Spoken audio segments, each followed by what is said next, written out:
So guys, let's talk about this Davido after party.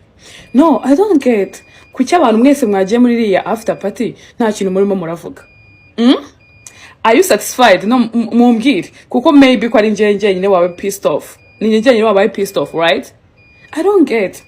So the thing is, bara abantu borganije iriya after party ya Davido.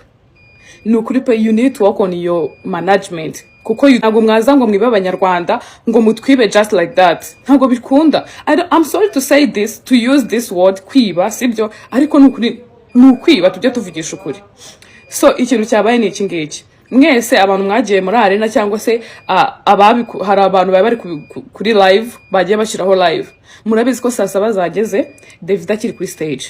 Nje sinigeze njya muri arena kuko nayinzi ko ndi bujye muri after party. Uri kumva? Mwatugurishije amatike. Muzamura amatike yari 30 ku munota wanyu wabura umunsi umwe ngo David azi kuwa kane amatike yagira 50. Nayo kugira ngo uyibone wacaga mu panya nyine wacaga wabanzaga kuzenguruka imbuga zose kugira ngo ubone tike. Uri kumva? Kuko mwavuze yuko ari after party. Abantu tujya ku cyangwe twimeza neza ngo tujye muri after party. Twabikurikiranaga David yarakiri kuri stage kugeza saa 7. So after party ubwo byaba bivuze ko twebwe ntago mwigeze muvuga isaha nyirizi na muvuge ngo iyi niyo saha bari buze gufungira. Sibyo? Kugeza saa 8 mwe muri kiri kwemerera abantu ko binjira.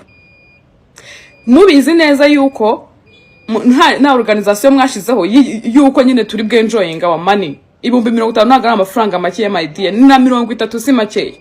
Turinjiye ibyuma murabizimije. Barengera funze. Mwebwe murimo kwinjiza amafaranga.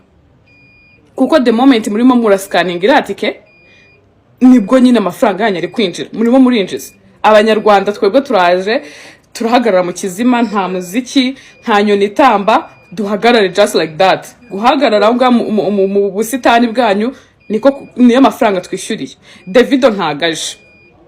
Noneho ntimunafashe na microphone ngo ugende mubwira abanyarwanda ati rero mwihangane byanyenze gutya na gutya twatuzi ko wenda David ari uve ku stage kare akaza excuse abantu muri cecekeye uwabandi abaseriveri barimo barandurura. Turavuze se basi niba mutana duhari found ya mafaranga yacu mureke tuyakonsome. No, bari rafunze.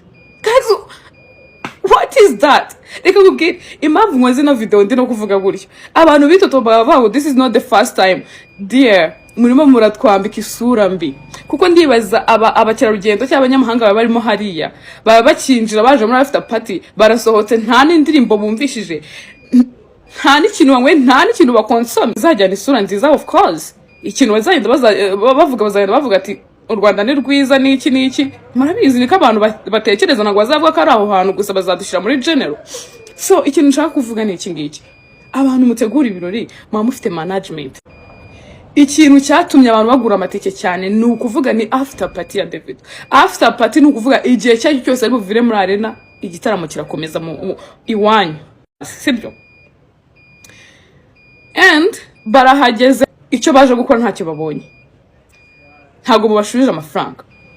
Ikindi kugeza saa 8 mwe murabizi neza ko bitari bukunde muri kwemera abantu ko binjira. Ende mugatanga excuse ngo nta muntu dusohoye ngo abafite ngo ibyo kunywa ngo babimwe babimare, ngo turabareka babimwe babimare ubundi batahe, ngo ariko ngo bar ngo is closed. And the moment hari abandi bari kwakirwa.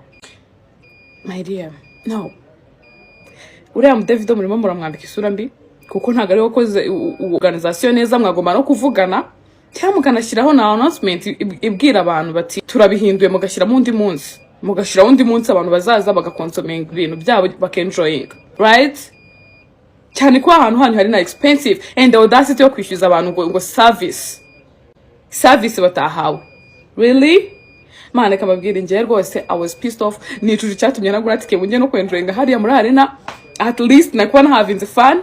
No, mbese hari kugenda ugahagarara ukanywa drink ni kimwe nuko wari kuyigura iwawe ukihagarira nta muziki ukicara mu nzu yawe wakena no kuryama ukaryama imbeho yagukubise ngutegereje umuntu ntaze. No ni munatubwire. No, this is not fine. I've talked my own.